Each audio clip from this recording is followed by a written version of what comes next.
we might have, I'm not sure, maybe we answered some of them. Oh, you know what? They're on that. They're on the phone that we're using? You're on my iPad and I have my phone. I did I tell you I read this? I read this too on the phone, but I thought it was really, really sweet from Waterhouse. Dear girls, have you thought about making the sequel? And what if in the sequel Tracy is a good therapist who meets Evie, who is still a troubled woman? What would Tracy do, and would she forgive her, and how would she help her? I thought it was a sweet way to kind of like crack open the story in a different way, just to think about who those women could have become and what they, what that relationship would be. Yeah. Later on. And then you said something really great to that, which was, what if Evie was the therapist and Tracy came in and had to sit down on that couch and they connected in that way? Yeah, Tracy was the one that was all messed up still. There are a lot of sequel questions in here. And, of course, I mean, obviously there's no sequel that will ever happen, but there's the thought of like who, we talk about that a lot, which is very fun. We missed our opportunity to do 31 because I think we're both older than 31 now. Barely. I mean, I'm still 31 for You're 31 weeks. So, just keep it.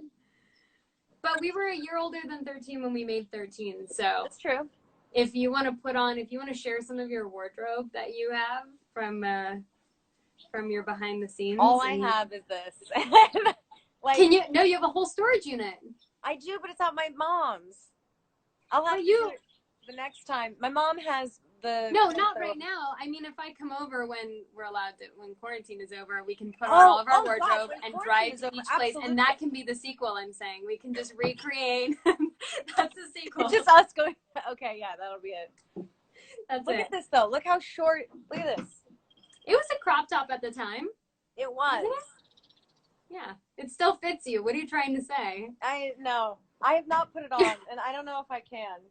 You should put it on. I don't know, man. It's like, I mean, not on camera, but you should put it on. But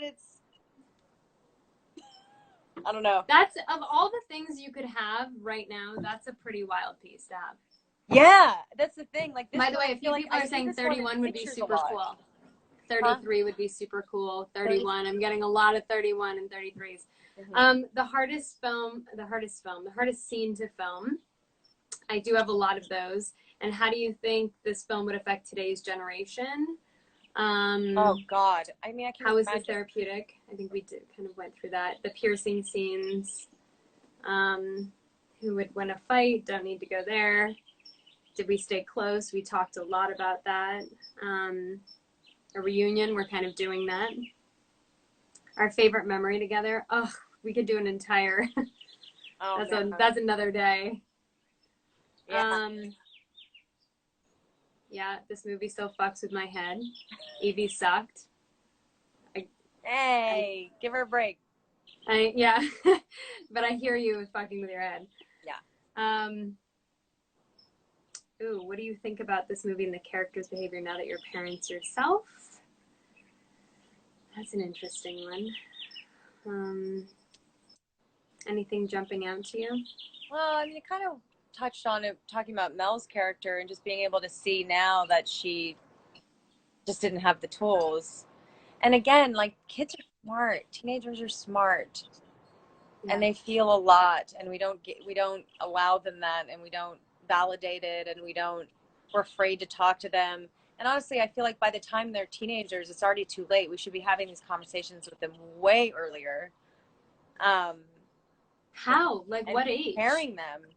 I mean, things that are age appropriate, but I feel like you need to be, I don't know, from the reading that I've done and the research that I've done, I obviously, my child is not a teenager yet, so I don't know. I can't speak from experience yet, but there are things that I feel like we should be talking about earlier, and especially with girls, and just preparing them and, trying to outrun some of the societal brainwashing that happens, and just not being afraid to have uncomfortable conversations. I think we're terrified to talk to each other. The media influence was a kind of very subtle, but important part of the undercurrent of that film, because, we were right in the heart of Hollywood, and this was a film about girls being raised in Los Angeles, and so there was a lot of concern that the specificity of that wouldn't feel relatable. But the truth is, like, the billboards and the like constant subconscious influence of who we're supposed to be and what we're supposed to, I can only imagine now being a 13-year-old girl with social media and the people who are supposed to be, and like those filters that we saw that through were filters that had to, like, sure, billboards and things like that, but now all day, every day, people are looking at like photoshopped images and filters across stories and who you're supposed to be and how you're supposed to put that image out there. Like, talk about fucked up. You were talking about an image that you had to put out there because you were an actress and had eyes on you. But now it's kind of every young girl is doing that in some way. Yeah. Like, they have an image that they have to feel, they have to create. Yeah. And instant all feedback day, every from day. People. I just can't imagine. It's actually too dark for me. I can't even go there when I start to think about how. No, it's sad. How are these young people? I mean, I guess we can ask you guys, but how are you going to navigate that? And to me, the only way to do that, honestly, is to leave social media and not be an active participant in that exchange of, like, here's who you need to be and here's how I'm going to present that to you. I just don't think, like, the development of a I just don't know how to.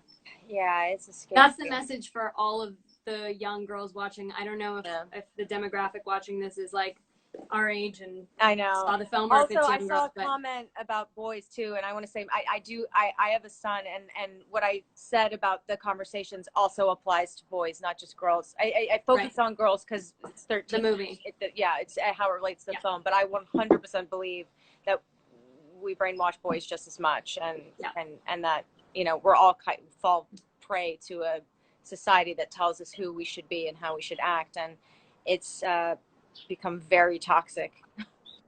I do think that obviously it's important to put, shine a light on both, but I do think I have to say, just watching and working so closely with so many young girls after this film, because, you know, I did a lot of like mentoring and and I do feel like there is a specific kind of pressure put on girls that I don't want to say outweighs, but it's definitely specific to women. Oh yeah, it's different. It's different, yeah.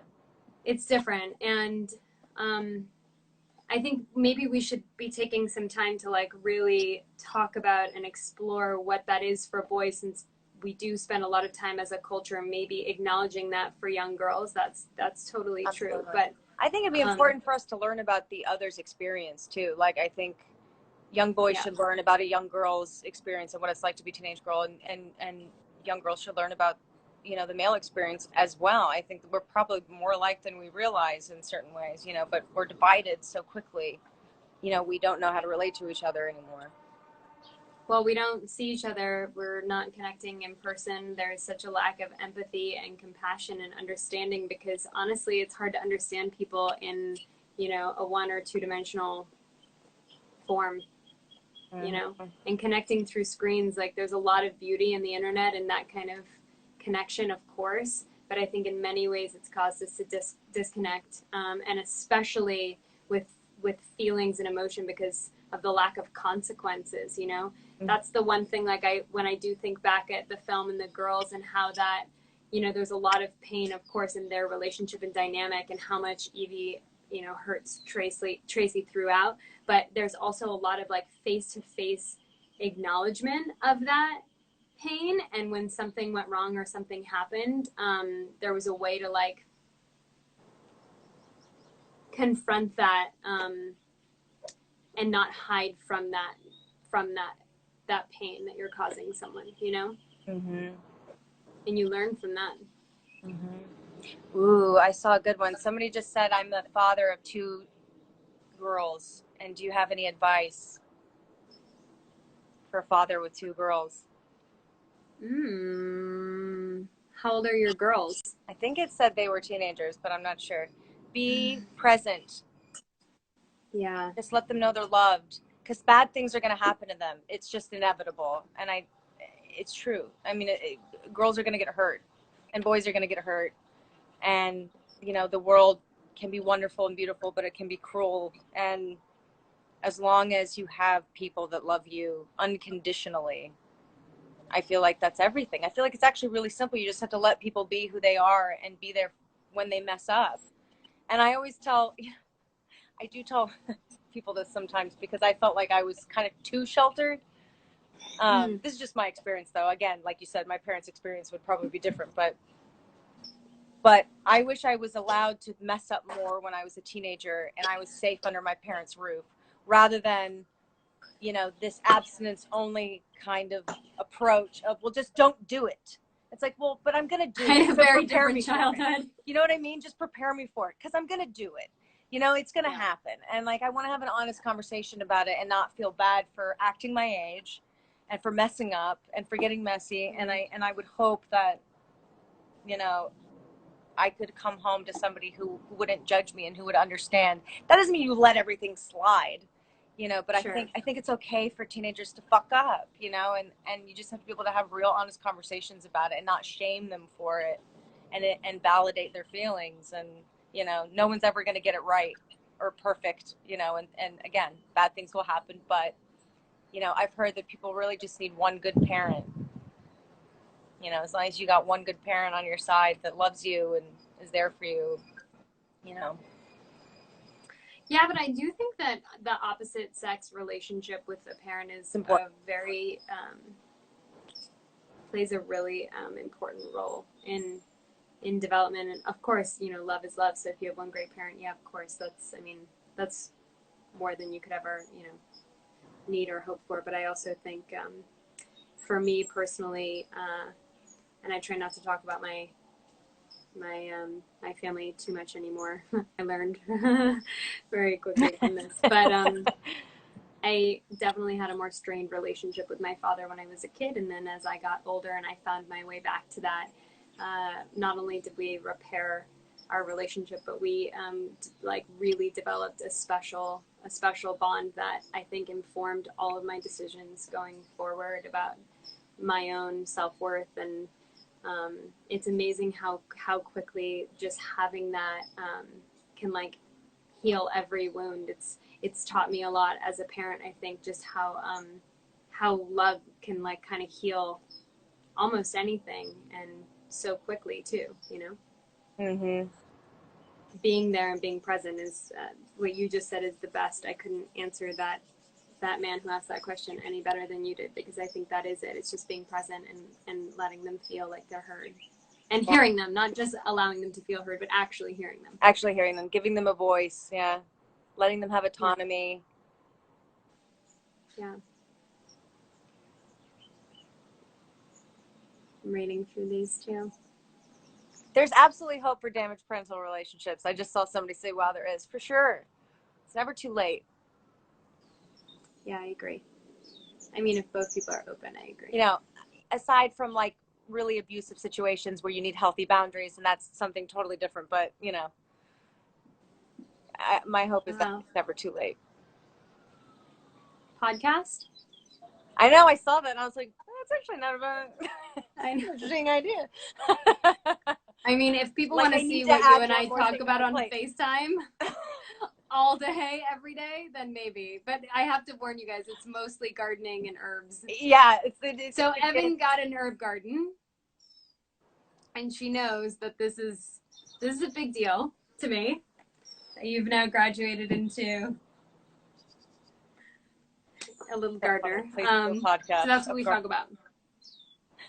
Mm-hmm. They're going to it.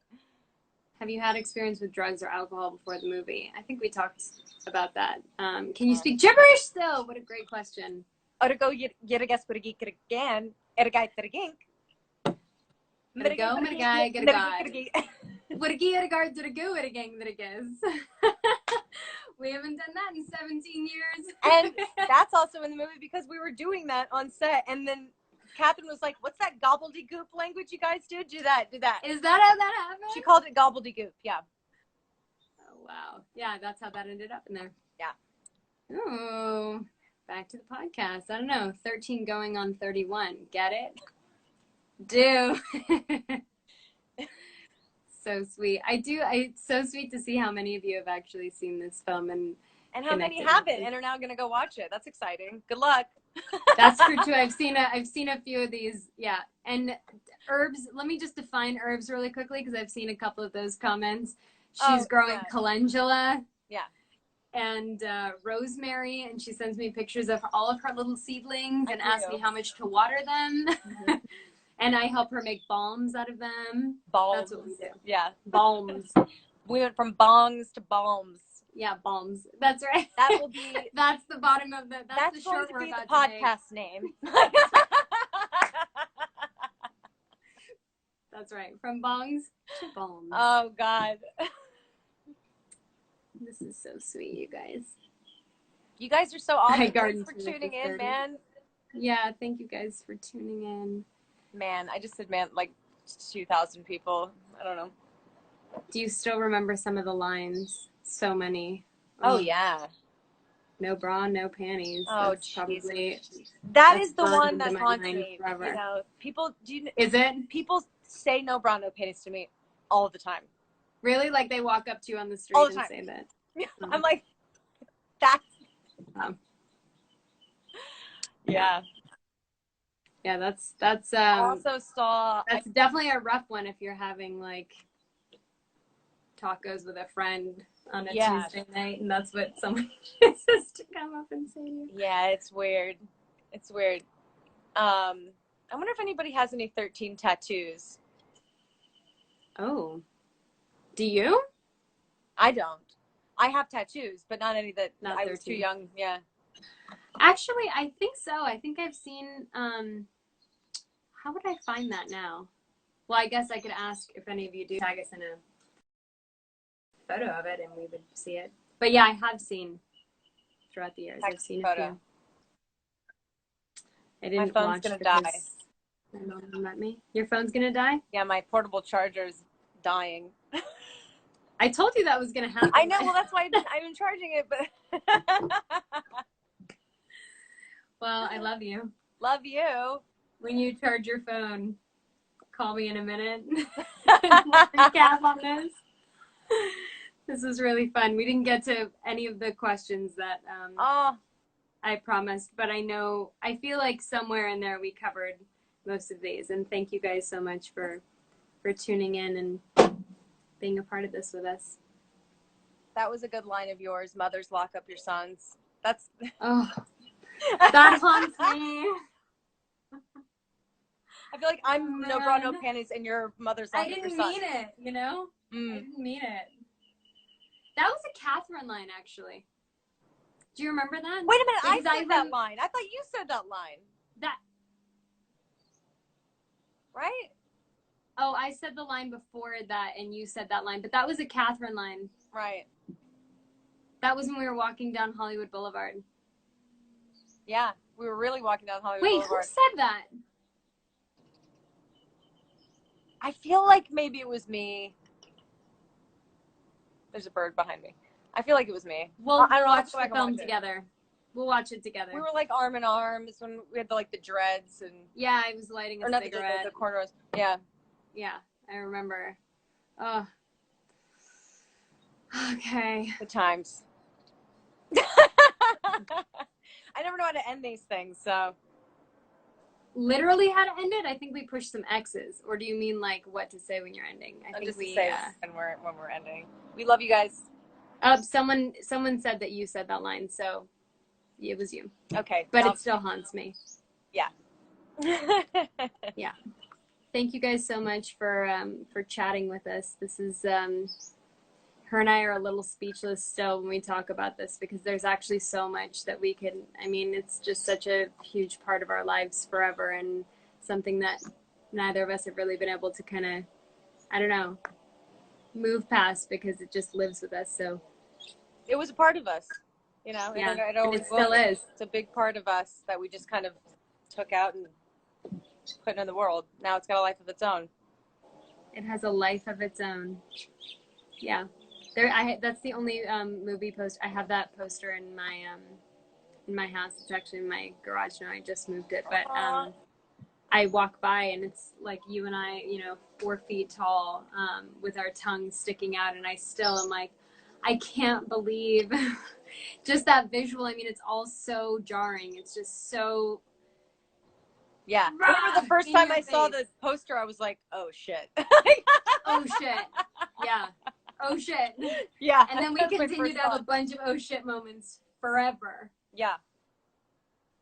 Mm-hmm. When you were talking about the Kip scene, it kind of brought up a lot for me because I haven't thought about that whole process and what that was like to film that scene in forever. And just, you're totally right. We spent all this time thinking it was going to be like so fun and so cool. And we were so excited because I think we both thought he was super hot. I'm sure we did. Yeah, we were all talking. We were like, yeah, and playing it cool. And even I think with each other, we were probably like, wanting to make sure the other person knew that we were totally cool. Yeah. Yeah, totally cool. And then getting there, and neither of us, and especially for me, there was always so much pressure on me to look like I knew what I was doing, because Evie knew what she was doing, and she was like the influence and shit, and I was just terrified. Just terrified. Yeah. Yeah. Well, we were there. We were in the trenches together. Oh God. Love you though. Okay. And love to our on-set teacher, Honore. Honore. Yeah. Yeah. It was great. Honore. She kept us safe. She did. She did. This is so sweet, you guys. Love you guys. I feel like I should end before it dies, but I could talk to you all day. So. Bye.